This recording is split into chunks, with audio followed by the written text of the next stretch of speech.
everyone. Welcome to the Canadian Young Investors Society University panel event. We have a lot planned for today. I'm Thunby. I am a grade 11 student at Markham District High School. In my free time, I enjoy playing the drums, participating in DECA, and listening to music. For more information, I'm going to hand it over to Maywan. So let's get started. Hi, everyone. My name is Mei Huan, and I am the founder of the Canadian Young Investors Society, and I'm really happy that everyone can join us here for today's event.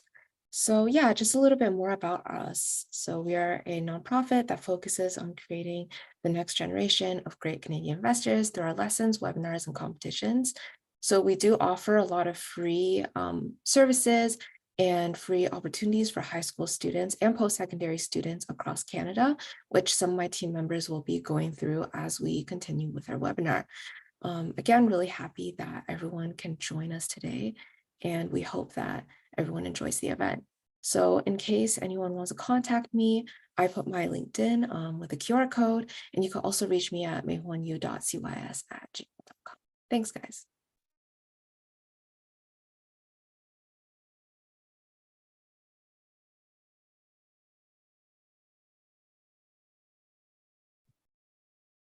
Next up, we will be introducing our team.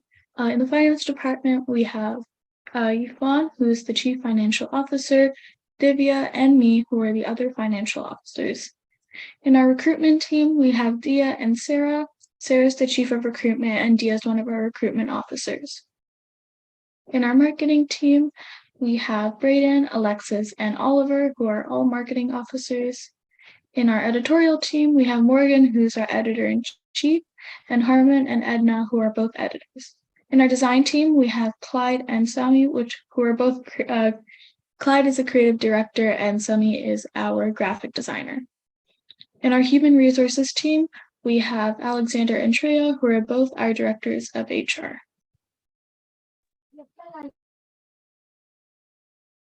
Next up is our president. Angelina Zong is a business student at Western University from Ottawa, Canada. At the Canadian Young Investors Society, she takes young talent from all spectrums of personality, interests, and business acumen and instills the values of entrepreneurship through case competitions and business pitching. In her free time, she enjoys arts, sneakers, and weightlifting.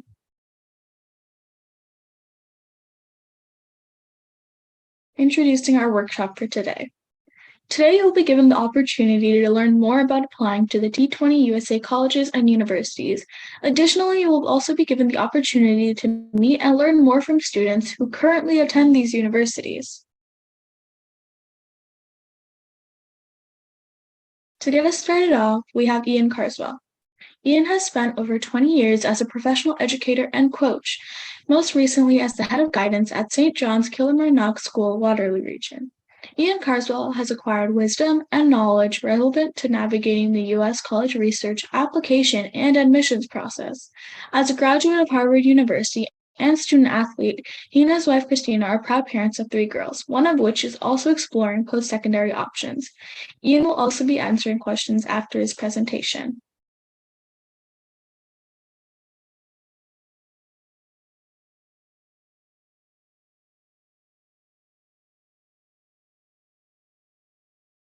Hi, would you like me to go ahead now?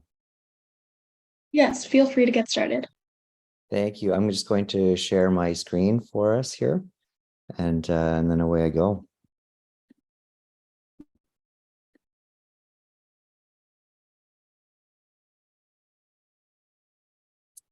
Okay, I'm assuming you can see my screen. Please let me know and interrupt me if you don't. And with that, I'll start to go. So quick way of introduction. Thank you for that. And thank you to my former students who've invited me to be a part of this here this afternoon. So I'll just quickly share my experience, and that will segue into some points that I'd like to share with you. And hopefully there'll be a couple of takeaways for you as I go, and question and answer at the end, of course, if you wish. So this blurry picture is from the mid-90s, blurry because we didn't have digital photography at the time, and I just scanned it and put it up here for you. That's me. That's me running on the left. I was 3 months into my final year of high school, anticipating heading off to university within Canada. And then I ran this race. And on the right-hand side, the person who's in white was a runner that I beat in that race. He finished third at the Canadian Nationals that day, and I finished second. One of the team members of Harvard University's track and field cross-country team happened to be at this race watching it. Of course, this is pre-internet. Made his way back to Harvard, and on campus, the coach asked how that gentleman in white had placed, assuming that he had won the race, only for the teammate to say that, in fact, he hadn't. He had come third. The next question being who beat him, because that runner that I was fortunate enough to beat that day, who I never beat again, I'll add, for humbly, was one of the best in the world at the time for his age. And the next day I received a phone call from the Harvard track and field coach. I was recruited and off I went. I spent 4 years there and I competed as an athlete, and it was amazing, an experience I wouldn't have traded for anything. Why I'm bringing this up as a starting point is kind of twofold. My hook, my way in, you'll hear me say that word a couple of times, was as an athlete. Harvard University, like most US colleges, loves sports. They have the most varsity teams in the country. They have approximately 7,200 undergraduate students, about 1,200 of which are student athletes. All of those teams, 42 deep, want to field teams that are competitive. They want student athletes who can contribute to the program. That was my contribution. So I had an avenue. My grades were great. I had some leadership, but I didn't have a hook until that day, and that was mine. And so I was fortunate to make my way in as a result of that particular talent and that particular, I suppose you could say, gift that I was bringing to the school. What does that have to do with you? And I'm assuming the audience here is somewhat curious to know a little bit about applying to and the experience of going to a US college. And if that's the case, what I wanted to share is simply this notion of you doing you. I was being me at the time. I was doing what I loved to do. I had gotten quite good at it. And my having the opportunity that I had to go off to one of the best schools in the world, of course, was as a result of me simply doing what I loved to do and doing it as well as I could with an extreme amount of passion and inspiration. And as a result, I had the experience that I did. Students who are doing what they love to do, provided that they have some talent and skill within that particular area, and they're open-minded to the idea that as they progress through that particular opportunity, they may evolve and segue into various, make various forms of contribution, will typically land themselves in a place that's the right fit for them. For me, landing at Harvard, it was a match that I made. It wasn't a prize that I won. I wasn't going into that particular race that day or my particular interest in running at the time with the notion that it was going to pay dividends for me as far as winning a prize, that being admission to a top US college. I made a match with Harvard, and as a result, I enjoyed 4 years there, successful years, fortunately, and I was happy to have had that. To me, and this might seem a little bit far-fetched, but I believe admissibility to US college is as much a byproduct of your character and your talents and your accomplishments and interests. In fact, not as much, more of a byproduct than it is about the strategizing as to how to get in the door. And I'll use an analogy in that regard, and that being that of a relationship. Because frankly, I think going to a US college, which are compared to Canadian universities, much more dynamic, I would say, in the way of no one product is alike another product. In Canadian universities, that's still true. I wouldn't say it isn't, but there's much more parity within Canada. And so I believe that when you are doing what you do and you do it with vigor and passion, that you're earning admission to a place that's going to ultimately be a very, very good fit for you is, though simplistic, oversimplistic to say it like this, but it is really a byproduct of you being yourself, in my opinion. Much like a relationship. So if you bear with me with an analogy, I think that a relationship between two people, by that I mean a long-term relationship, is typically forged through those two individuals having a chemistry, having a match. It typically isn't forged, though I do know one exception. I have a friend who breaks this rule by somebody deciding that they're going to take it upon themselves to earn the love of another individual, no matter what they have to do to get it. And they simply strategize as to how to land that love and then go about years of work to show this person that they should admit them into their life. It doesn't happen that way. And I think that the pursuit of a university education is somewhat aligned with that notion as well.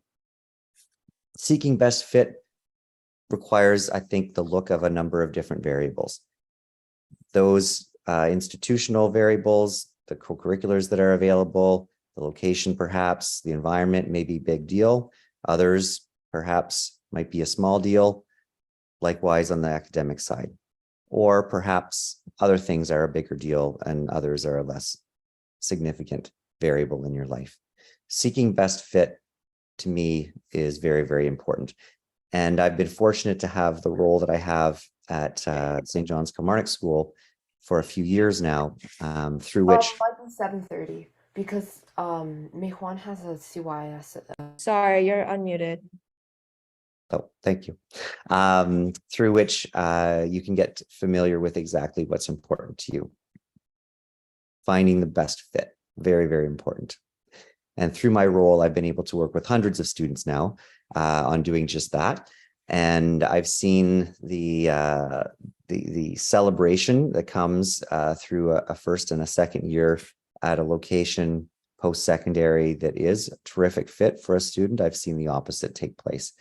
And what I've learned more so than anything is that undergraduate education, that bachelor's degree in the US, that college experience, that is at this, for folks in this generation, this is a chapter, and there'll be more chapters to come.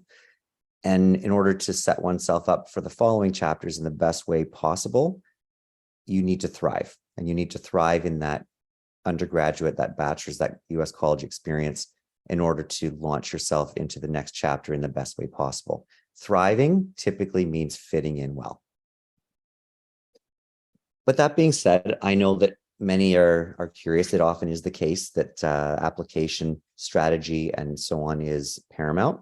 And I'm not going to underscore or understate the importance of the application. So there are certain things and elements that students, of course, want to know in order to leverage themselves in the best way possible and ensure that if a place is a very good fit for them, that they're able to earn their way there to prove that. So what's your hook, right? I alluded to athletics being a possible hook for many. In our region here in Kitchener-Waterloo, Ontario, the number one reason why students attend a US college, we're located about 2 hours north of Buffalo, inside of Canada, of course, is athletic. Over half of the students who would find themselves very keen on a US college experience from this region are athletes. But there's other hooks as well. And these are, the word hook is essentially meaning what is that component of you that's unique enough that a US college would find you enticing, find you to be a student that they want on their campus. And by being on their campus doesn't mean just in the classroom, because you're only in the classroom for about 3 or 4 hours a day. There are 24 hours in a day. So the rest of that time, you're a roommate, you're a lunch companion, you're a club participant, or you're a person who's just involved in the student fabric of that institution. And so having something that almost compels a US college to say, this is an individual who we want on our campus, is a very, very important tool to have in your toolbox. Those highly selective schools, you often hear this said. It's not so simplistic, but it does still resonate. That being a well-rounded student body versus a student body of well-rounded students. And there's a difference. And a well-rounded student body at particularly selective institutions, I'm speaking specifically to Ivy Leagues, plus a few others, those that have admission percentages of under 10% in particular. A well-rounded student body is a student body that's composed perhaps of a number of students who are even one-dimensional. Athletes quite often are quite one-dimensional, in fact. Not to say that you don't need to have some other components to your profile, but that being said, something that makes you stand out, that is that hook, that is something unique and special, can make you a fairly lopsided individual. And typically these days it's seen to be a more favorable profile in an application than being very, very well-rounded. So showing your interest. This is another piece that is slightly inconsistently used across US colleges, but many US colleges will look at a student more favorably if they know that that student is most likely, or at least quite likely, to take their admission letter and respond favorably, in other words, by attending the school. US colleges don't like to send out any more admission letters than they have to, because it drives the percentage of students admitted higher, and they want that percentage to be as low as it can be. So if they can yield one student at their school for every admission letter they send out, that would be amazing. And so by way of showing your interest, you're telling that school, if you pick me, I'm probably going to come, and that's going to help you potentially. So going on a campus visit, ensuring that they know you were there. They do a good job typically of having you check in, check out, so that they can have your name on file. And there again is a piece of showing interest. Emails and social media, engaging in those, reading the emails that they send you, clicking on the links within those emails that they send you, and also applying early action or early decisions. So these are two options that allow students to apply typically around November 1st or November 1st and get an answer by Christmas. And by doing so, it does tell that US college that you're slightly more interested than if you were applying, say, regular in and around December. Writing your essay. This is the one piece of an application where you have some agency. This is where you can express yourself in the way that you'd like. Start early. Create a very early, very rudimentary bullet points of what you think you might want to do through an essay in order to share what you're about. It's not about your grades or the co-curriculars you've necessarily done and already articulated through your application. It's a way for them to get into your soul.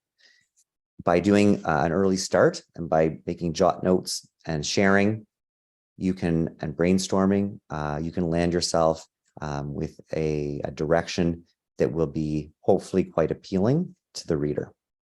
Draft, edit, repeat, making sure that your essay is very, very coherent with who you are as an individual and is very expressive of who you are as an individual. References, congruent, important. You need your references to be speaking about the same individual that you're speaking about in your essay and through your application. So ensuring that your referees have early notice, that you've given them an outline of what you're hoping they will accentuate within their reference. Waive the right to read it. That way you know that you're getting something that's very genuine and authentic. And again, choosing those individuals and prepping those individuals in a way that ensures that when the reader of your application sees reference letters, sees essay, sees curriculars, and so on, that they have an understanding that this is the same person, and they almost appear in 3D right in front of them before their eyes. Academics, they're looking at the whole transcript, 9 through 12. You want to be in a very rigorous program at your school. This is something they take note of. By they, I mean admissions officials know that students can't just necessarily attend any school they'd like to attend. If there's a more reputable or a more rigorous school on the other side of town, they're not expecting you to drive to the other side to go to that school. So what they want to know is that at the school that you've landed at, that you're taking the most rigorous program available to you. And that within your classroom and classes, you're showing some uniqueness of thought. Grades are awesome, very, very important. But when it comes through on the reference letter, is that you're showing some things that are making you stand out amongst the crowd. And that you enhance the learning environment, that you're contributing in a way that is of benefit to everybody around you. Again, they want to invite people to the party, so to speak, that are going to enhance the experience of the entire student body. And that you've extended your learning. You found ways and opportunities to go beyond the assignments that are given, the tests that are given, but you've shown that natural engagement in the content that you're learning. And co-curricular activities, back to the idea of passion and showing depth versus breadth. Perhaps you've gone extremely deep in one particular area, a talent, a skill, an interest. Depth is typically, not always and exclusively, but regarded as being of higher currency, we'll say, than having a resume that extends very, very wide, very, very long, but that you've shown that you've got something that's inspirational to you and, again, can carry over as a contribution to their campus. And again, I use that word being congruent because this entire application needs to come together in a way that is sensible to you. You may be interviewed. I know in the case of Harvard, they try to interview every single applicant. I've been fortunate to do this role up here myself for about 20 years now, actually. Just being yourself. If you end up with the opportunity to meet somebody, enjoy it. Share the uniqueness of you, be inquisitive, say thank you. That's always nice. Again, it goes to the notion of being yourself. Thank you for this time. I'll open it, of course, up to questions if anybody has any. And I hope that I've shared some information and insight that's of value to you. So I'll stop sharing now and open it up to questions if anyone has any.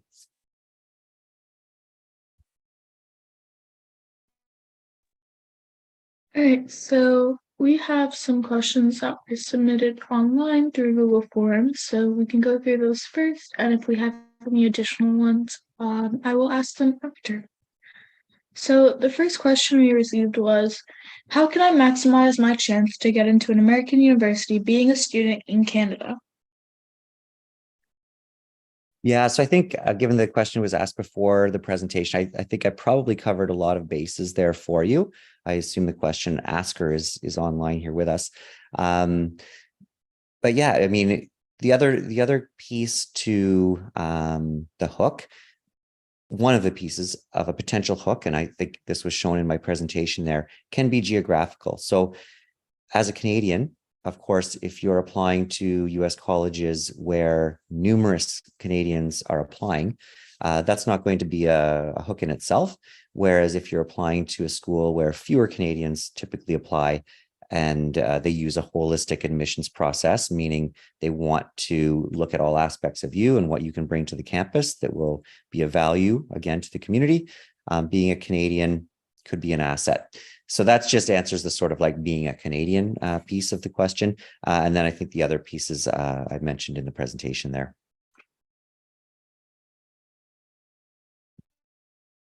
All right, thank you. What attributes do you think a university like Harvard looks at most importantly for students to increase their chances in order to get into those universities? So extracurricular, sports, medals, those types of things. Yeah, so all of those kind of hooks that I made reference to, depending on the nature of the applicant pool, will stand out to a lesser or a greater degree. For example, you can be the third best football place kicker in the country. However, if they have the best football place kicker already attending the school and that student is a freshman, they're not looking for you. So that the sort of the mosaic that is the applicant pool and what they're looking for as a whole, because when they bring in students, they're not looking for 1,600 of the same student. They're looking for a range of student to bring different capacities and talents and interests to the school. Harvard University, for example, will try to have a representation from all 50 states, from essentially as many countries as kind of possible. And so it's difficult to predict, of course, what exactly they've already, so to speak, covered off. And so it is a challenge. But again, I go back to that idea of a match to be made rather than a prize to be won. And so in doing what you love and what you're inspired by and doing it well, and then presenting yourself through the application in the best way possible, you increase your likelihood of being what they're looking for. And then again, for better or for worse, a little bit comes down to what they happen to be looking for to complete their incoming class. All right, thank you. What do you think is the biggest mistake that you see a lot of students make with their admissions process, and how do you think students applying can avoid those mistakes? Yeah, that's a good question. I think the biggest mistake is the notion that if you work extremely hard on applying and strategize most effectively as to how to win the prize, that is an admission letter to the highest ranked school that you can get into, I think you sell yourself short in the way of actually building you up to be the person that's appealing to that US college. And I go back to that notion of a relationship. If you see somebody who you feel like you would love to be in a relationship with, and then you dedicate 2 years of your life simply on the strategy of how you're going to win that person's love, you're simultaneously making yourself somebody who's very unappealing, because all you're doing is showing yourself as somebody who's capitalizing or trying to capitalize on strategies to win that love, as opposed to taking the time to be yourself in the most amazing, spectacular way possible. And then, of course, in doing so, your admissibility is a byproduct of that. And then you showcase what you've become. And then you hope, again, like I say, that what you've become is what you're looking for. All right. This one's more of a specific question, but can students use the same essays for scholarships that they used for admissions? Unless occasionally on scholarships, it will indicate that it needs to be an authentic, original piece of writing. Typically, it doesn't. And you can borrow and pull ideas and thoughts and content from those essays that you've done for an application to a school when doing a scholarship response, for sure. Okay. What other factors would schools look more towards if you're not too involved in your school community? For example, like clubs or student council or athletics? Yeah, so I went through a few of those ideas. They might look for factors that include any living experience that is unique, and again, that they feel will bring you they think that in having you be a part of their community, you're going to be essentially sharing and enhancing and diversifying their student body. So if a student, for example, doesn't have a parent who's been to college, they're a first generation college student, that can be very appealing because it adds to the fabric that is the school community. A student with that's a minority, a visible minority or otherwise, a student that is from a geographical region that's extremely unique, a student that has done something very quirky, perhaps, that isn't a sport or an artistic talent or a specific service-oriented activity, though those are great and can be a hook. Maybe it's something that's just extremely obscure, but when the reader of the application sees this individual and says to themselves, wow, we've never had one of those before, that can be quite enticing as well. And so, again, not selling yourself short as far as what interests and inspirations you have, that they might be exploitable. They might be something that you can leverage. Thank you. That's a great point. This one's from the chat. What do you believe, aside from like stats, is the most important factor? Not most specifically talking about extracurriculars and essays. How do you think it's weighted in the admissions process? Yeah, so that varies school by school. And when doing a search, you can actually find that information. There are a couple of different search tools, well, a number of different search tools where you can use various filters and so on to seek out colleges, and they'll have collated material that is sent to them by the college themselves as to how much weight they're putting into various components. It goes without saying that the rigor of a high school program is typically at the top of most US college lists as far as of importance. Grades right up in there as well. And then most typically the essay response, the reference letters fall, up in the top few items that most US colleges would want to see. And then again, when you're into the very, very highly selective institutions, those with 10% admission rate or less, again, I kind of go back to that notion of that hook, where when you're down to that such a small percentage, most applicants, of all those applicants that are not admissible, or sorry, check myself, that have applied that don't get admitted, are admissible. These are students who've self-selected and applied to a school where they can be successful. And almost every student that applies to an Ivy League institution can be successful there and is technically therefore kind of admissible, we'll say. But therefore it comes down to being very, very unique amongst that pool.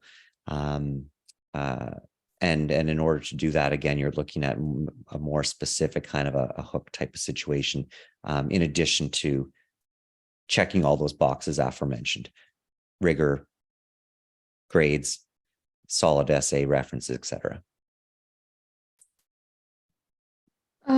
Thank you. For our next question, it's how can students make up for like their weak spots, specifically for grades?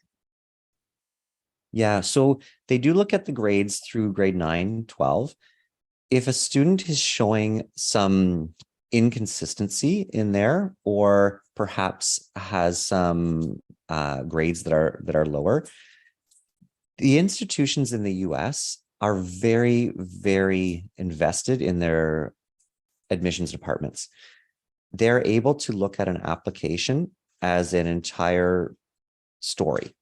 And so, again, I use that word congruent. I use it a lot because if there are some holes academically, they need to be, or they should be able to be understood through the other components of the essay, of the entire application, so that it's not just a mystery as to why those grades are lower. So of course, it looks good if you have low grades. It looks good if those were in grade 9 and 10, and then you're on an upward trajectory. Okay, that's awesome. But if it's not like that, then maybe they can be, if a student, say, for example, is extremely artistic and talented in the way of creative arts, whatever form that takes, and their grades in science and math are not very strong in grade 11 and 12, but they're applying to an institution where clearly they're going to be able to leave a mark, a significant positive mark on that particular school in the creative arts. Well, they're not going to take maths and sciences while they're at that institution. And if their application just screams, that the student is going to be and will continue to be an absolute rock star in those areas of interest, then that story makes sense, right? That story makes sense. So being able to have a full a narrative that is understanding of those holes, I think is the way to do it. We have 3 more questions, and for this one, it's about early action. Can you explain more about it and how it affects your application in comparison to regular decision? For sure. So applying early is a way to express to that school that you are somebody who's very, very keen to attend. And so that gets you a little bit of, advantage, we'll say, to some US colleges who use your expression of interest as part of their factor within their admissions decision. Early action and early decision are 2 different options, both of which have typically about a November 1st or so application deadline. Early action is simply you're applying early and you get notified before Christmas, typically if you've been admitted or not, or waitlisted. The early decision is kind of next level. That's where you have applied early, same date, but by applying early decision, you are telling the US college that if you are admitted to their school, you will attend for sure. In other words, it's binding. By applying early decision, therefore, it's the most powerful statement you can make to a US college in your level of interest, because it's a binding decision wherein you're saying, if you admit me, I'm going to come. Of course, you can only apply to one school early decision because you can't affirm with more than one school that you're going to go to them. Early action, you can apply to multiple institutions. There's also a one called Early Decision 2, which is the same concept as early decision in the sense that it's binding, but you can apply at a later date, the early decision. So if you applied to early decision in November 1st and you weren't admitted, you could choose a second school that would become your second early decision option. Thank you. What other factors would schools look more towards if you're not too involved in your school community? Yeah, so I think I've kind of alluded to that, but it can take many forms. Of course, in my particular example, for me, it was running. Admittedly, I wasn't extremely involved in my school community. To some degree, I was, but I was frankly a little bit one-dimensional. But the coach happened to think, fortunately, he was right, that I would make a huge contribution on the track team, cross-country team, and I did. And so that was my means to demonstrate to this school that I was going to be able to contribute, even though it wasn't, directly a contribution to my high school community. So having a hook may be something that you are exercising that doesn't necessarily involve you working within your high school community, but that the US college deems to be something that you're going to really, really, it's going to be prove very useful to their community. Thank you. For our last question, how would this question's from the chat. Does it matter if your extracurriculars relate to your major or not? How would it affect it, especially if you are going to switch your major once you're in college? Yeah, so switching a major in college is all good. Most US colleges, not all. It depends on the program, the school that you're going into. Some are quite niche, but generally speaking, in the United States, and in Canada, but even more so in the United States, they consider 18, 17, 19-year-olds to still be, evolving. And so they understand and are, extremely, amenable to students who have some decisions yet to be made and some change to be made. I kind of go back to that notion, though, of the narrative that is your story through the application has to make sense. And so if you happen to have some things that you're involved in that you're extremely passionate about, and it has to kind of still make sense within the context of what you're doing academically, but it doesn't necessarily have to be the same thing. So for example, if you are a cellist and you are absolutely lights out in that arena, but you also happen to be an environmental science, nerd, so to speak, that's fine, right? That's still a story that makes sense. Of course, if you're presenting yourself as somebody who is 100% devoted to the idea of becoming a medical doctor, and you aren't taking biology or chemistry in high school, that's a bit of a head scratcher, even if you're doing volunteer work in hospitals and that's kind of your big co-curricular that you're engaged in. And so there has to be a narrative that's sensible and that really kind of completes your story and shows that you're on a trajectory that's going to land yourself on that US college campus in a spot that's going to work for you and for them.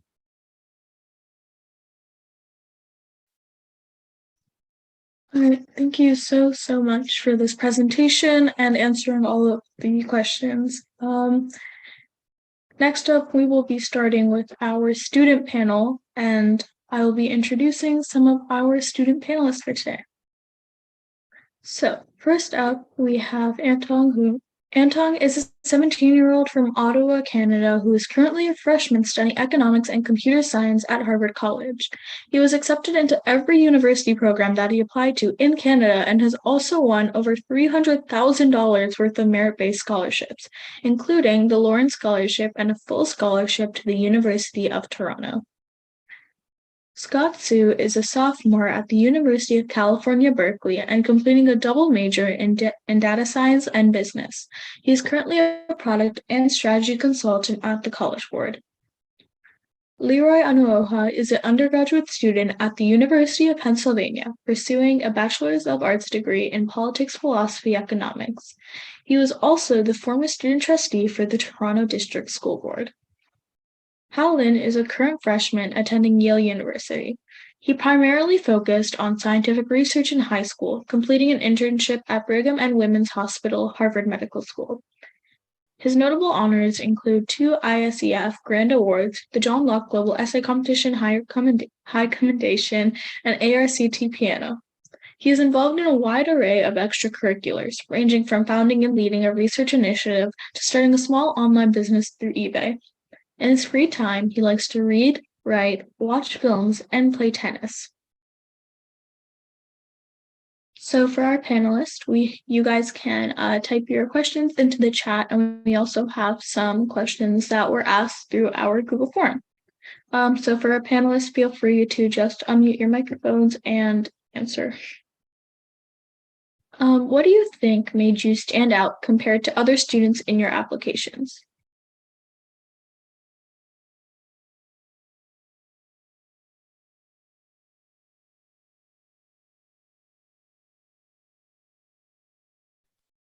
I guess I can go first, if that's all right.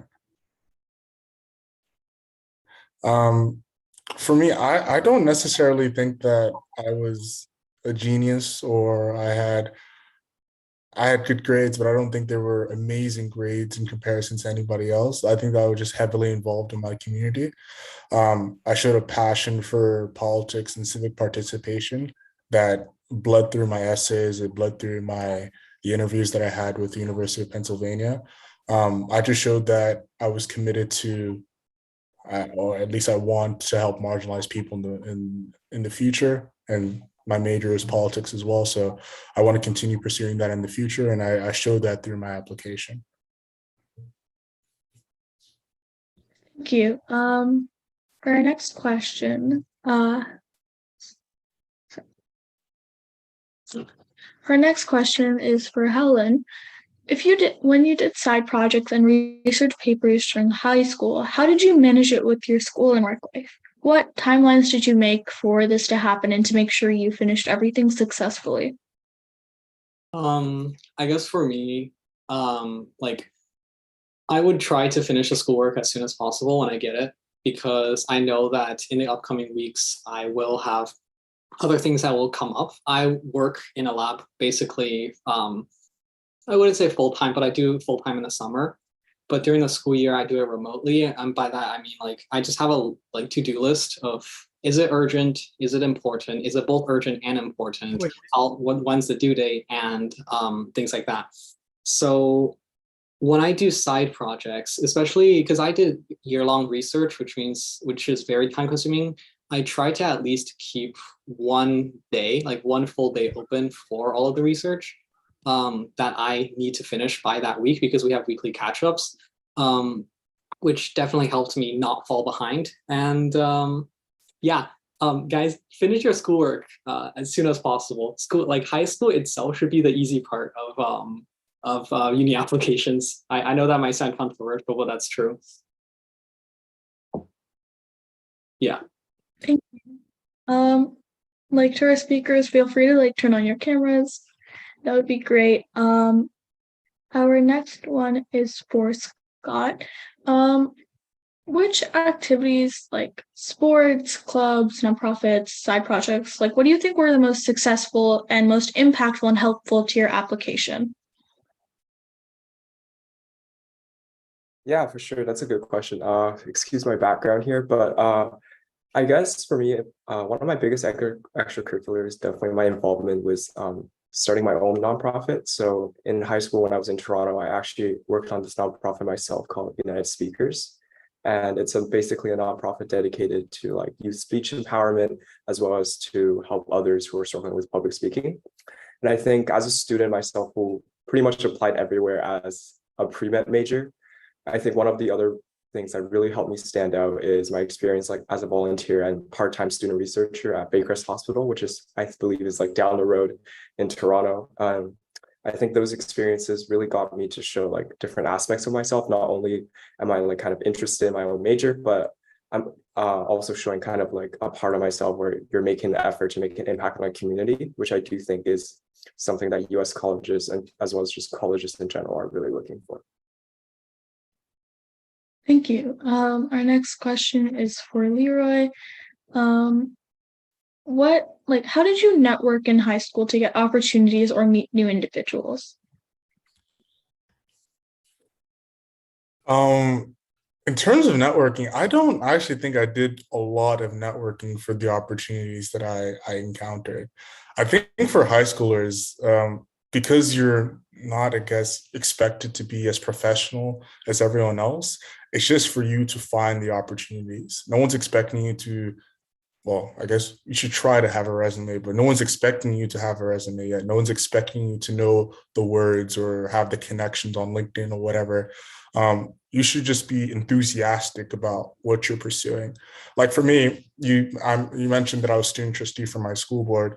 I just looked up on my school board, what are the opportunities for me to be involved on the board of trustees? And there was a tab that says student trustee. And I saw the process of running and I ran. Simple as. I think for high schoolers, it's if you are enthusiastic enough to pursue the opportunities, they will come to you. It's not as hidden as it is for adults. All right, thank you. Our next question is for Helen. If you did internships or research opportunities during high school, what was the process like?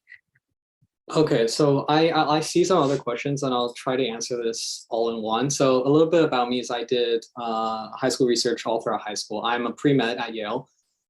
So I'll try to work through that. So what I did was in grade 10, I did ISEF, which is the International Science and Engineering Fair representing Canada. On my ISEF committee was a judge who was a collaborator at Boston Children's, who basically looked like he was there to judge my project, obviously, but afterward he approached me and said, hey, like your bioinformatics is pretty good. Like one of the other labs is missing a like person to do their bioinformatics analyses, working with single-cell RNA-seq data. Are you like willing to like apply, or like so we're currently looking for someone. So I was like, okay, I'll apply. So I applied there, and yeah, somehow they took a high school student. I don't know why. And so I did 2 years of ISEF. My second project is with the lab that I'm still currently with. I would say my experience is quite unconventional in that the opportunity kind of came to me, but that's only because I did ISEF. And like as an international competition, you're able to meet a lot of different professors from a lot of different fields in a lot of different countries.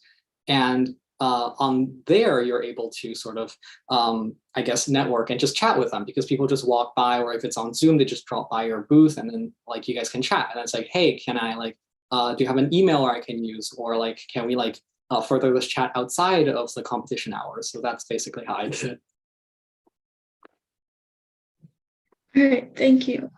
This is like a quick question for each one of you guys. For the universities that you are currently attending, did you apply early or regular decision? We can start with Helen. So I applied to Yale REA, and I got accepted REA.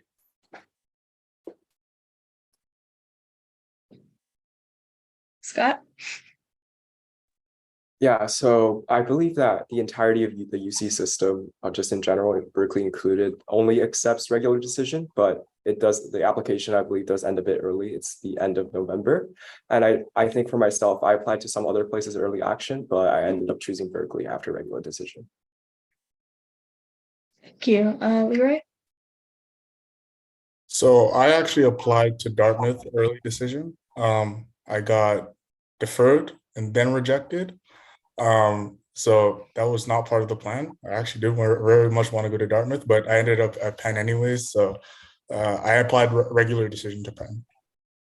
Great, thank you. So our next question is for Leroy. What are some tips that you have for the YSSA in U.S. college applications? For the why us essay, I think it's very important not to be trite. Don't use the typical go-to essay, or like look up random facts about the university that really have no relation to each other, and then just mush it into the one essay. That's not good. For me, I had very specific and targeted reasons. One, it's very important to research the school before you even intend to apply. So for me, there was a transnational legal clinic at Penn that I really wanted to be involved in. It's a clinic that helps refugees that are in other countries and helps them with legal help to gain asylum in the US. So I really wanted to be involved in that. So I talked about that in my essay, and I connected it back to my experiences with civic participation in politics and helping immigrants in Canada. So there was a very linear connection between me wanting to be part of Penn, what they're offering, and how my experiences would help them, I guess, pursue their goals. So that was it for me. Research the school and have very targeted, specific reasons why you want to attend that institution. Thank you. That's a great point. For Helen, this is again about research. How big of an impact do you think it made on your application when you had research, and how do you think it would have affected your application if you didn't?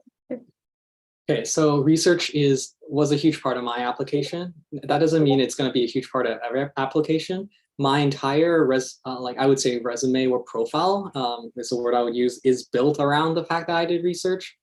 And even my community service and the initiatives that I started in high school are also dealing with high school research versus undergrad.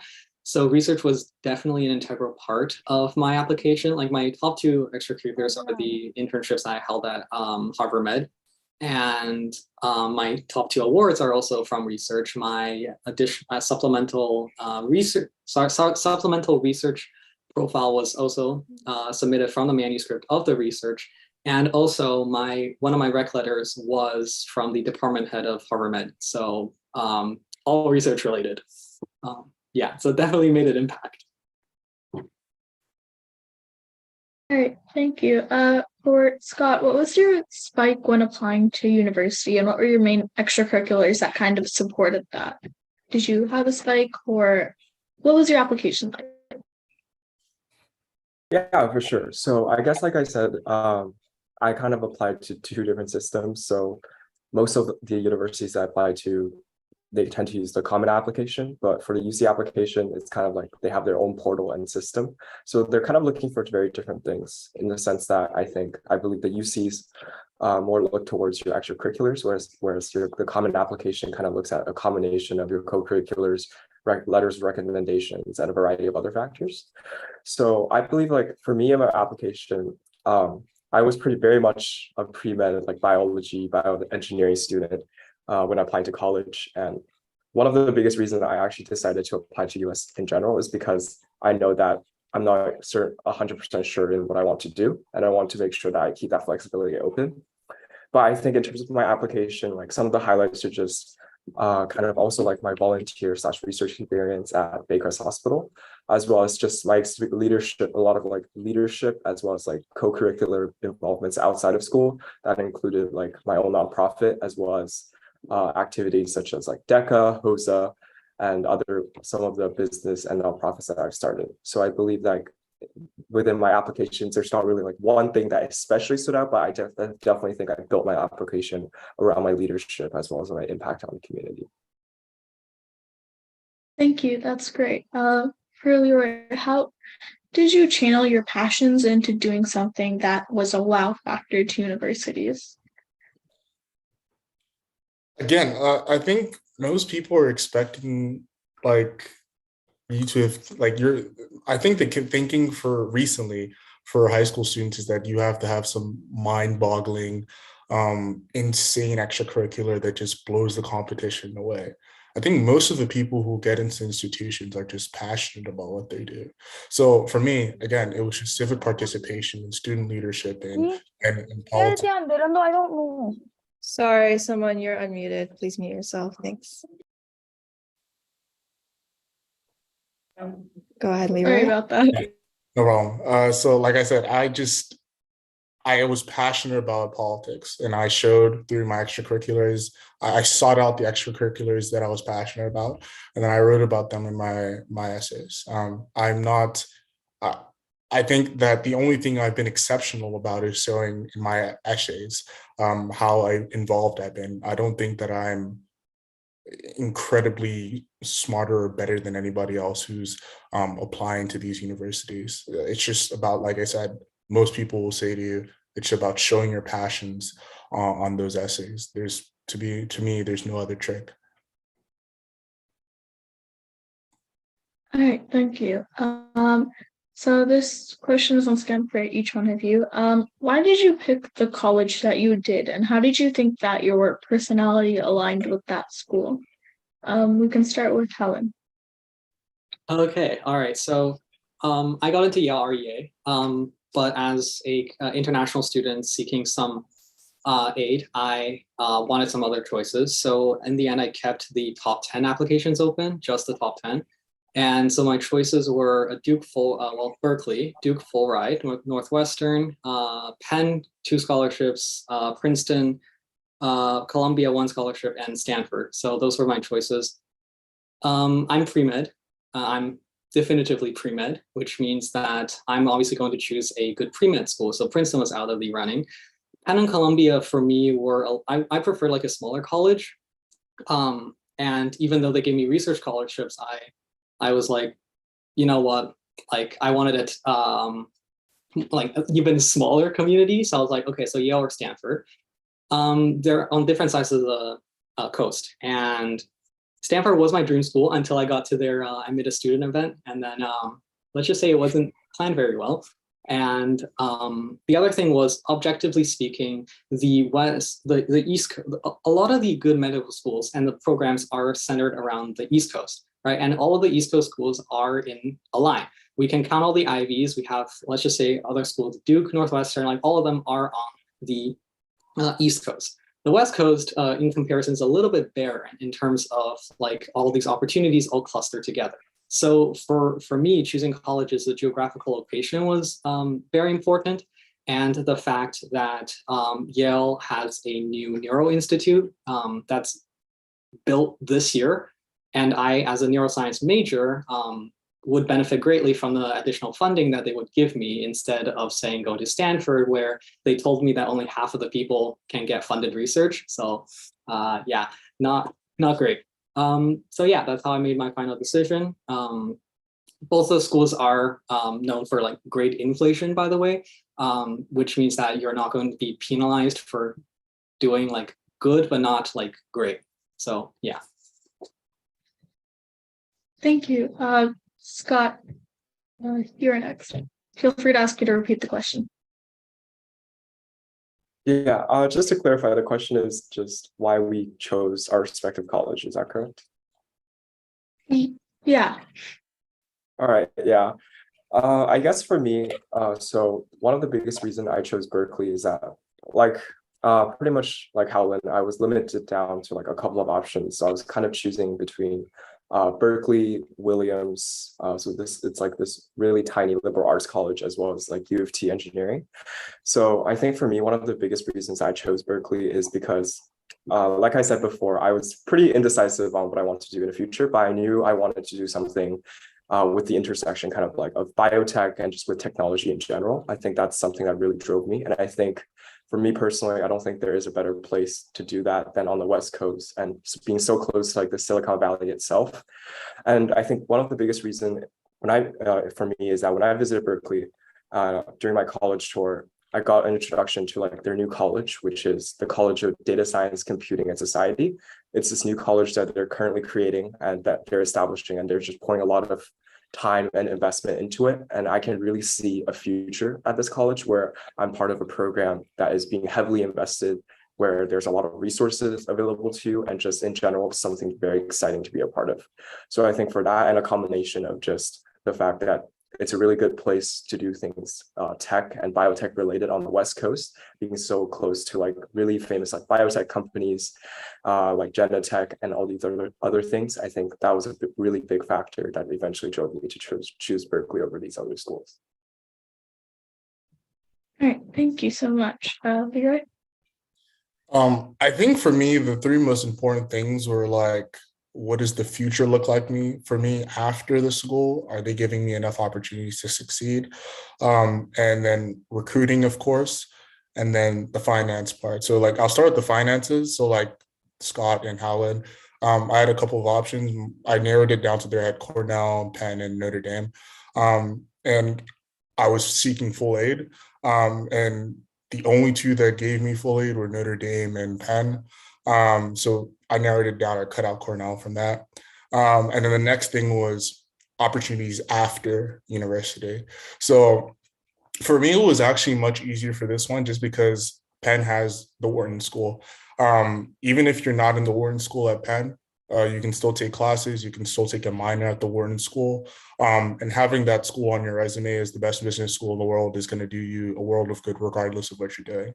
And then the last thing was recruiting. So again, that's Penn. Just because for me, I'm looking for opportunities during school. What can I do during the summer that I could potentially add onto my portfolio of work? So tons, I think even for Berkeley and Yale, tons of companies always come into these top schools to recruit. I think last week we had a recruiting event on campus where we had like Goldman Sachs, Morgan Stanley, Google, all those types of companies. They're actively looking for summer analysts or people to intern at their firms during the summer. So that was a big thing for me. So I'm looking for opportunities outside of school. What can the school drive me to do outside of the school? And I thought Penn had the best opportunities for me to do that. So yeah, they gave essentially they gave you the most money, and they're potentially going to give me the best opportunity to make the most money out of school. Yeah. Thank you. That sounds great. For all of you, what are your best interview tips to stand out? Like, what did you do in your interviews that made you think that's the one? We can start in the same order, Helen. Okay, so as an international student, sometimes you don't get an interview. Like I didn't get one for Yale for whatever reason. But for all the other ones, I got an interview. So I guess show that you're passionate. So show that you know the school. Show that you know the school very well. So what I do before every interview is I write an entire doc, basically going from, okay, what's my major? Is my major like requirement? Like what can I do with the major? What are some of the courses that I'm interested in, and to the extracurriculars? But however, you can't just do these things and just like hope for the best, right? So you have to like sort of phrase it in such, you have to nudge it in there in such a way that they don't realize that you're sort of feeding them information about the school that they already know, in such a way that you sound very passionate about attending it. Like just imagine yourself being there. What do you like? Imagine yourself, right? So the advice I would give is like, plan yourself, plan your own day here, plan your week. What are you gonna do here at Berkeley, right? From morning to night. Are you like classes, extracurriculars, friends, hanging out? Like, what are you gonna do there? So like, and then convey that passion to the interviewers in such a way that they think, hey, you are like super passionate about us, and then like you get into a dynamic, right? Because they're obviously very passionate about their school. So yeah.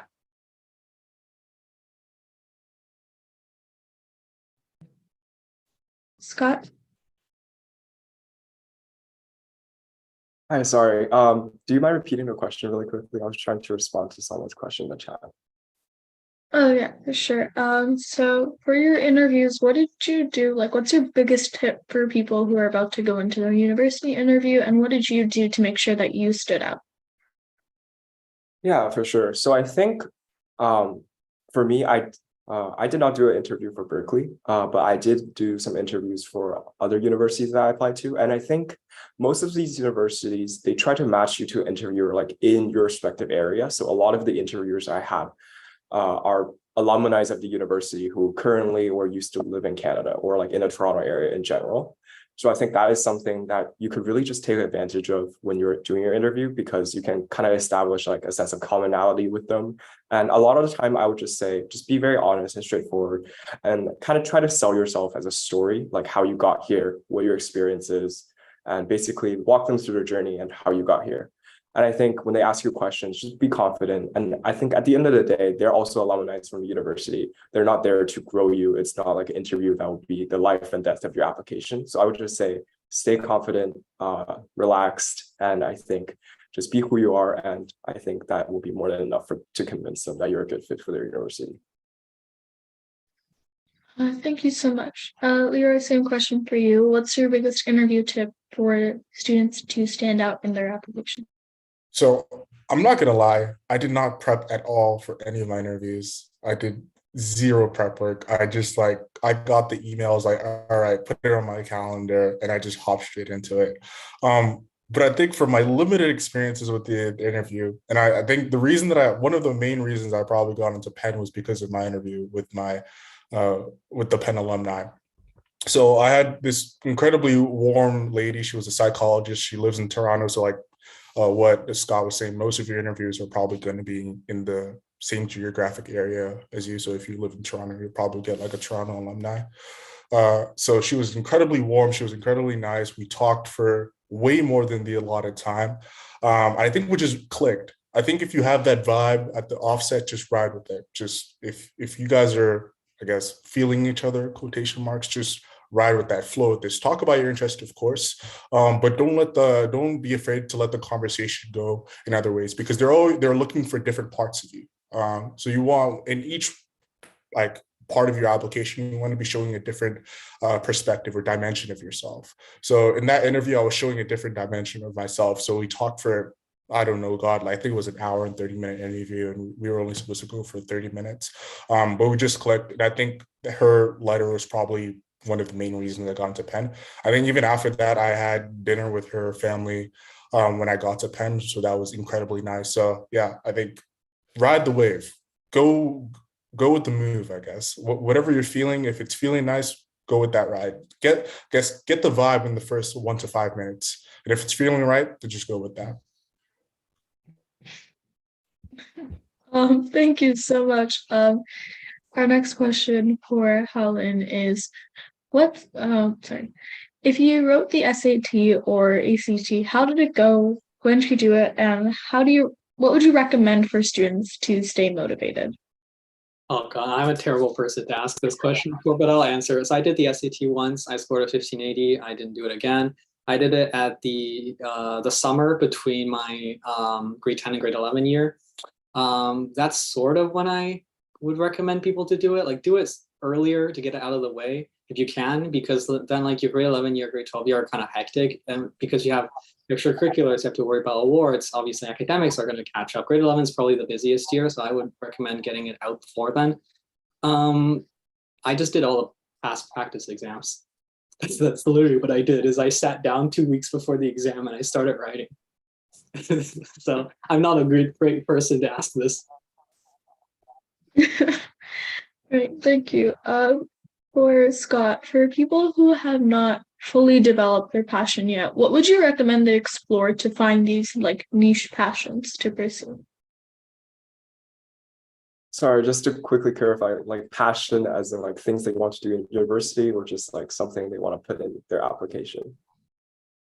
Either. All right. Well, yeah, I think I can definitely answer that question. I think for me, I definitely have, like, even in high school, like I had a pretty wide variety of passion. It's to the point where I pretty much just took like every science class possible. Like I didn't really know what I wanted to do. I didn't know if I wanted to be a doctor, an engineer, or anything like that. But I would say for me, what eventually got me to here, like to study like data science and business as kind of like my final passion, if you will, is just really just put yourself out there and expose yourself to a variety of different opportunities. So in my first year here at Berkeley, I did a lot of like biomedical research as well as quantitative like data analyst roles on campus. And I also kind of involved myself in a lot of like business, like consulting societies.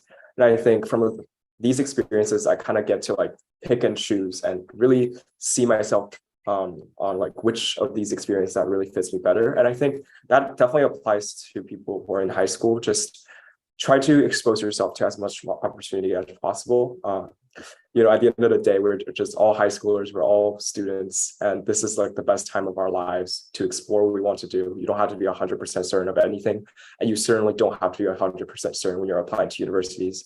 I believe like most universities, I know Berkeley and a lot of other schools included, you come in as undeclared and you just need to take the respective prereqs and you can easily be switched or declared into another different major. So definitely you don't have to have your life figured out when you go into university, but my advice would just be try to get yourself exposed to as much opportunity as possible of those fields that interest you, and then just kind of go and decide from there. Thank you so much. For Leroy, what skills do you recommend that students develop that you often think is lacking in most people, whether that be like interviews, writing, or like networking? Time management.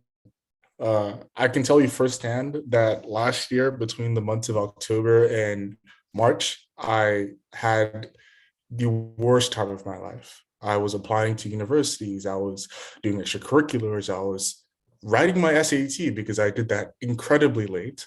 And I just had zero time at all for anything. I think I was sleeping like max 5-6 hours every single night because I just had way too much stuff to do. And I think that's the number one thing. Now I'm figuring that out at college, which is, I think you should do that beforehand, that you need to have excellent time management skills, because if you're not sleeping, then even if you're involved in these amazing extracurriculars, you're not going to have the bandwidth to be involved in them or participate them substantively.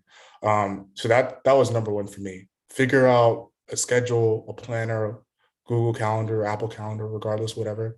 Figure it out, because if you don't have that on first off, then it's just not going to work out for you. I think that's what I recommend most of all, time management skills. Thank you. Helen, if you could answer the same question, what skills do you often find that students are like lacking and that you recommend that they develop in applications? Okay, all right. So if Leroy said number one, I agree, time management. Number two is writing. I forgot to append to why I chose Yale again, is that Yale is also known as a humanities school, and I'm a 50-50 split right down the middle between STEM and humanities. Like all my interests are in the humanities. So like I do creative writing, I do critical essays. So that's also why. But anyhow, so writing. Colleges look at you for a narrative, as Scott said. They want a story. So you give them that story through A, verbal communication, and B, more importantly, through your essays. You can think of your essays as the distillation of who you are as a person, just in snapshots, right? So, and in order to be good at that, you have to practice your writing. And I don't mean like writing about, it's like, okay, so the primary mistake I see with uni application essays is saying like, for example, I attended a so-and-so conference, bracket, the top 10 AI conference in the world. Like, don't do that. Do not explicitly brag to these colleges. It's not going to work out. So you can sort of implicitly throw it in there in such a way that it aligns with your narrative, right? So always have a story behind all your essays, even if the story is just 3 or 4 lines long before you get to the message of your essay, right? So writing, how you can present yourself in front of these admission officers is super important. And yeah. All right, thank you.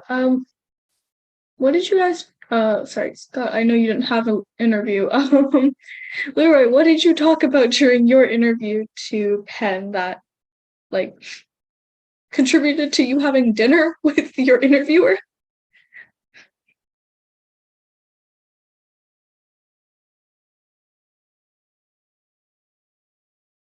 You're on mute, by the way.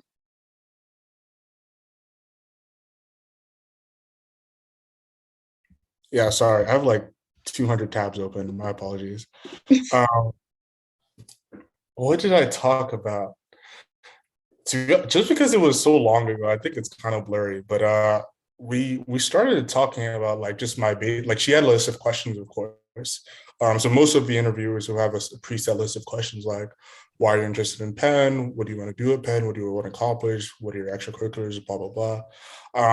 And then we started getting into, because she was a cognitive psychologist and I have a niche interest in psychology. So we just started talking about different, like we started talking about like Freud, and then we somehow wiggled into Jordan Peterson, which is a bit controversial. I don't recommend you talk about Jordan Peterson in any of your interviews. And then it went to politics because I was interested in politics, of course. And then we talked about urban development and then food in Toronto and me being a Nigerian immigrant and whatnot. So it was all over the place. But like I said, it was a vibe. So I just went with it. And I think that was probably the best thing that happened for me. All right, thank you. Scott, how are you settling into college? What challenges have you faced and how do you navigate this in a completely different environment?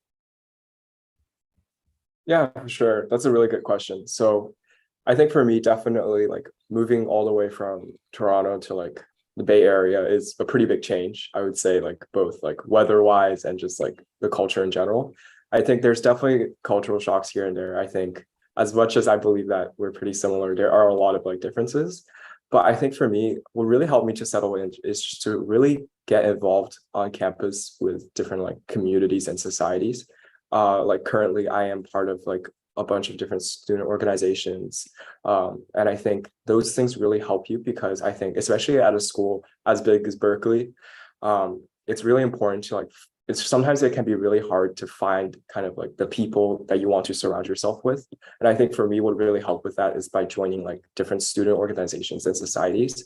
For example, like the consulting club I'm part of is only 30 to 45 people big. So it's a very tiny and tight-knit community. And I believe that this is what really helped me to kind of like find some of my closest friends here on campus is just by joining different activities and put yourself out there. And I think at the end of the day, I think, especially when you're a freshman, everyone wants to get to know each other. And everyone's interested to hear about your own story and everyone's excited to meet you. So just with that in mind and just put yourself out there and keep an open mind, I think that is probably the best advice I can give on like how you settle into a new community. Thank you. Leora, the same question for you. How are you settling into college and what challenges have you faced, especially in such like a big school like Wharton coming from Toronto? I think for me, uh, it's an amalgamation of things, in my opinion.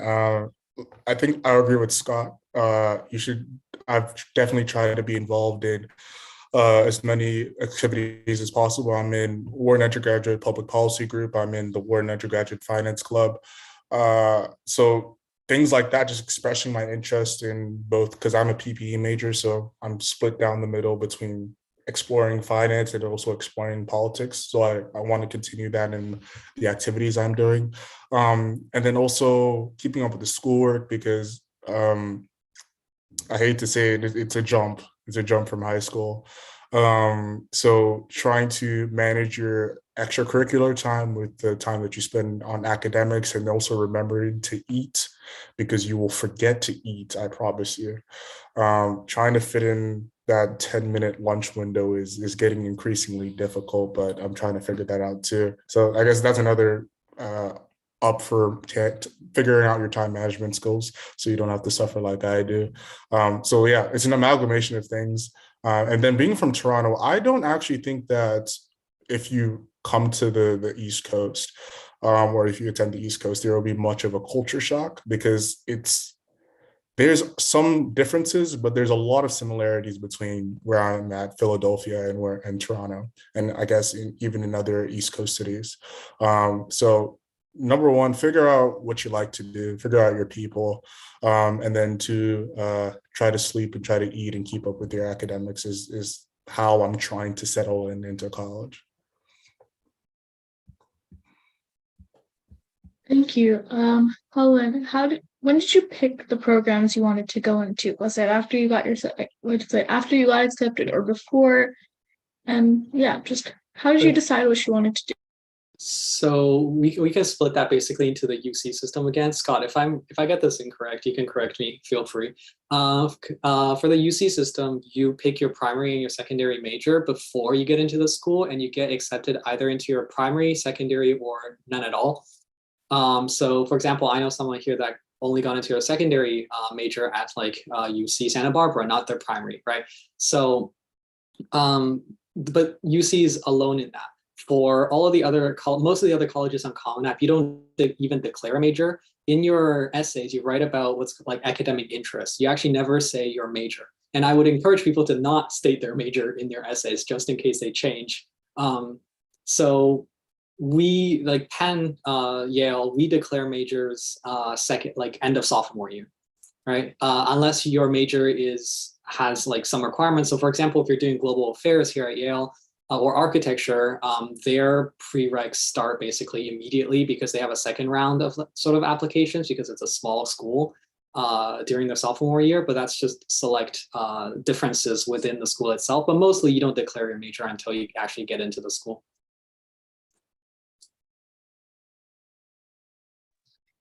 Thank you. Same question for Scott. How did you decide your first and secondary major? Yeah, for sure. So I think Howley is definitely mostly right about the UC system. When you apply to UCs, you do tend to choose your first and second major. And I think within the UC system, actually, Berkeley is the only exception where you are actually being considered for a college. And so when I applied to Berkeley, actually, Berkeley only allows you to put one preference instead of two preferences compared to all the other UCs. And for me, I picked the College of Letters and Sciences. It's like the biggest college on campus. You can kind of think it as like the College of Arts and Sciences. I don't really know why they're calling it the Letters and Sciences, but within the College of Letters and Sciences, there's hundreds of majors that you can choose from. And like Penn and Yale, we don't actually declare until the end of our sophomore year. And within this time, you can just take all your prereqs for whatever major you're interested in. And for me, that started out as being molecular and cell biology, which is the major that I initially decided to pursue, but then later decided to switch into data science and business. And it's that flexibility where it's just like, I pretty much just changed my schedule a little bit from my initial plans. And now I am on track to declare both majors by the end of this year. So I think for me, the biggest reason that eventually led to this change is just kind of like the environment, as well as kind of like as I got exposed to more people, more alumni, as well as more people within the industry, I kind of realized that maybe data science and business is kind of like more applicable to what I want to do in the future in terms of like biotech and finance. Thank you. You're right. If you're comfortable with answering, what were your high school averages? Did you write any APs or IB exams? So my school did not have any APs, nor did we have an IB program. But I will assure you, based on what most schools, I believe, they say that if your school doesn't have a specialized program, it will not affect you. As long as you're taking the hardest courses possible in the school, like if you have, I guess in most schools, they have a university class for chemistry, biology, whatnot. If you're taking that class, you're fine. It won't affect you. And if you're doing very well in that class, it won't affect you. For me, again, I did well, but I'm not a genius. So my, I guess, grade average, because we don't have GPA, was I believe it was a 96.5. And I realized that definitely wasn't going to push me over. So I realized very late, I think grade 12, around September, that I probably should take the SAT. So I spent the next month until October doing the prepping for the SAT. And then I got a 1550, I believe. And I thought I was fine with the grades. So again, not a genius, but I just worked super hard in that 1 month to try to push me over the edge. And then I think, yeah, that's it. I only took the SAT, and then my average was a 96. Yeah. Thank you. The same question for Helen. What were your high school averages? Did you write any AP exams? So my school offered AP. So extending on Leroy's point, as an international student, especially, you're not disadvantaged if your school does not offer it. They have regional admission officers that know like all the schools in your area, and they know like what is offered. So as long as you like sort of branch out, like exceed their expectations, you should be fine in that regard. So I took APs because my school offered it. I only took the APs that my school offered. So I had 10 APs, which is, and then my high school average, I have not calculated, but my freshman year was, I think 97.6. And then my junior was 99.0 and senior is 99.5. So yeah. Scott, who are your references? Who did you ask? Yeah, for sure. That's a great question. So I think for my references, at least like when I applied to colleges, there's a bit of a myth that's like, oh, like you need to have your reference either be like someone you work for, or like you need to keep a good balance between like your STEM and non-STEM professors. And I think for me, I had 3 references. So one of them is my chemistry teacher in high school, and she was also actually my advisor for my homeroom. So that she was one of my references. And another reference was my American history teacher. And she was my basically American history and a bunch of a teacher for a bunch of my other kind of like non-STEM classes for like all 4 years of high school. And my final reference was actually my volunteer advisor and / like my research advisor at Baycrest. So I actually just reached out to her on email saying, hey, like I'm applying to colleges. I was wondering if you could write me a recommendation. So we worked with each other for a decently long time as well. I think I started volunteering and doing research my freshman year of high school. So we've known each other for like 4 years. So definitely I would say pick someone that knows you really well and knows you in more than just one regard. So for example, like my homeroom teacher, she was not just my homeroom teacher, but also like my chemistry teacher for 2 years. And I think that's really important because they know you from a very different aspect, from all sorts of aspects. And I think that's sometimes could be a bit advantageous when they're trying to write a recommendation letter for you. Thank you. For Leroy, what was the most fun that you've had that was non-academic? What was your most fun experience that you been a part of since going to school? It can be like a funny story or a school tradition. Most fun. The frat parties are pretty fun. I think they're pretty fun. But I think the one thing that we did recently was at the end at Penn football games at the end of the third quarter, we have this tradition of throwing a bunch of toast onto the field. I don't know where it came from, but they threw a bunch of toast onto the field. So we won. The entire freshman class goes, and we played. I think we just recently played Georgetown. So we went there, and everyone just at the end of the third quarter, we threw toast onto the field, and I guess that was pretty cool. Thank you. Helen, same question for you. What was your most fun non-academic experience that you've had in university so far? Okay, so oh my god, a lot. We have our first year. So Yale split into 14 residential colleges. You could basically get your own, like residential college. You can think of them as like Hogwarts houses, but better.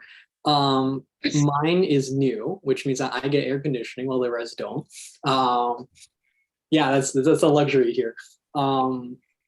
Let's see, the first year dinner was really fun. So we have a week-long orientation program for first years, and they're all like super fun. I chose the one that deals with outreach in New Haven, and we always have a first year dinner at the end. It was awesome. Recently, what is like just hanging out, like exploring different restaurants in New Haven. Like there's a bunch of good restaurants Yale food. Yale food is very good. I would conjecture, having tried Yale dining and all the other college dinings, I conjecture that's better than at least Penn and Stanford. Yeah. See, he agrees with me. Yeah. Oh yeah, our dining hall is awesome. Only if you're in Murray though. If you come to Yale, come to Murray. Okay, Murray has the best dining hall. All the other residential colleges are old and dingy and gothic. Besides us, we're the best. So yeah. All right, thank you. Scott, what's the best story you've had or an experience there or like a school tradition that you've had at your... Yeah, for sure. I think this one's actually coming up very soon, but every year we have the big game, which is also a football game, but specifically with Stanford. And I think this is like a century-old rivalry just between like the two schools, like in the Bay, and it gets like pretty intense. Like it's probably like the highest attendance game at both schools, and people like do all sorts of traditions. So for Berkeley, that's chopping down the tree because the Stanford mascot is a tree. And for Stanford, it's to kill the bears because the Berkeley are the golden bears. But yeah, the rivalry gets pretty intense, and it's definitely a lot of school spirit year round. People from like Stanford comes to Berkeley all the time, and then we go to Stanford on. So I'm pretty sure it's like split evenly. It's like even years at Stanford, odd years at Berkeley. So people just travel around and go support their respective schools, and it always gets very intense, but it's definitely a good time, I would say. Yeah. All right, thank you. This is one of our last questions. Do you have any advice that you haven't touched on yet for students? We can start with Leroy. My number one piece of advice is that where you go to university is not the end all be all. And I know it probably sounds disingenuous from the three of us because we got into really good schools. But I remember really being freaked out last year, February, because I was just so anxious about where I was going to end up or if I was going to get into anywhere good. And that had a massive toll on my mental health. So if I have one piece of advice is that relax, it's going to be okay. You're going to end up at a place where hopefully you are happy. That is the number one piece of advice I have. I want you to end up at a place where you're happy, not just because it has the most prestige or it's the highest ranked or blah, blah, blah. It's where are you going to be the most happy? That's the most important thing about it. And if it's not in the US, the university didn't want it to be. So if it's in Canada, then it's going to be in Canada. If it's in the US, it's going to be in the US. Just at the end of the day, go to a place where you're happy. All right, thank you so much. Helen? Okay, so I got 4 pieces of just general advice. First of all, is to start early. I started my essays around June last year, and I finished around November. So I submitted all my apps actually before my REA came out, which ties into my second point is keep your expectations low. As an international student, we are at a significant disadvantage in terms of admission rate. Keep your expectation low. I remember last year around this time, I was told that I was not going to get into Michigan. And it probably should be that way, right? You should keep your expectation low so you can be pleasantly surprised. You don't know what's going to happen. College admissions for US at least is 50% skill, 50% luck, right? You just maximize your skill and pray that you get lucky. My third bit of advice is generally try to avoid REA schools. I know like that's just Harvard, Yale, Princeton, and Stanford, at least, and Georgetown. The reason is because doing REA, you see their rate is around 10% to 15%, but mostly they admit like legacies, donors, and athletes, which take up a huge chunk of that space. And I know because I have two of my suite mates are like recruited athletes. Yeah, so your rate during REA is actually I would conjecture is actually worse than RD. And my final piece of advice, this is going to sound really bad, is be a human. Again, college admission officers aren't looking for a robot. You can't just be good at academics. Be a human, have a narrative or a few narratives. So just try to approach everything calm and collected and start early, guys. That's it. All right, thank you so much. Scott, the same question for you. Yeah, for sure. So I think one of the biggest thing for me, I definitely agree with like Leroy and Howland. It's like definitely start early. I think the college process, the college application process is definitely intense, especially if you're trying to apply to the US. I know when I was applying, like there's not necessarily like a culture at my respective high school to like apply to the US colleges. So a lot of the time I really just find myself like trying to grind out all the applications while everyone else is kind of just like submitting their grades on OUAC and just call it a day. So it's very different process, and it's definitely important for you to start early. You can't really follow like the same timeline as everyone else. But with that being said, it is okay if you are unsure that you like basically it's okay to be unsure that you don't want to go to the US, like even in grade 11 or grade 12. I know for me personally, if you asked me this question in grade 11, I would have probably just told you, oh, like I would love to probably just go to like McMaster for health science or like U of T. I've never even remotely considered the option of going to the States until my grade 12 year. So it is okay to start a little bit later. But with that being said, I would recommend starting early because I do think that starting late for me definitely took a lot more toll on my time as well as just like my mental health in general compared to if I were to just start early. So with my recommendation is definitely start early if you can, but it's not the end of the world if you don't. And another thing I really agree is just definitely lower your expectations. And I think at the end of the day, we are international students, and for every US college, they do keep it's a sad reality that kind of all the US colleges do keep a cap on like how much students they accept from each country or even like every geographic region. So for example, like Berkeley may say, oh, like our acceptance rate last year is 11% for all of our students. But when you look at their data for international student, that number plummets down to like 4 to 3%. So definitely keep in mind that you are an international student, but at the end of the day, we only live once. And I think it's always a good opportunity for yourself to put yourself out there and just take this opportunity as an opportunity to kind of like leave no regrets. That's kind of like how I perceive the whole US college application process. I just didn't really want to leave any regrets, and I would have been happy with the outcome either way. All right, thank you so much. I want to say thank you to all of our panelists for showing up and answering so many questions. Thank you so much for coming to our US panel, and I'm going to hand it off to Sarah to talk more about our organization. Thank you once again. All right. Hello, everyone. Hope you all found today's workshop extremely entertaining. So I am Sarah Hugh and the Chief of Recruitment. And as you know, this workshop was made possible by the CYIS organization. So a bit of introduction to what we do. So the Canadian Young Investors Society is a nonprofit empowering youth with a passion for investing. So as a CYIS member, you'll receive the following benefits. 1, community service. At CYIS, we believe in giving back to our communities. So as a member of our organization, you'll have the opportunity to participate in initiatives and help increase financial literacy while earning numerous volunteer hours. Number 2, you also get to enhance your profile, impress universities with their dedication to meaningful extracurriculars, and also gain leadership experience simultaneously.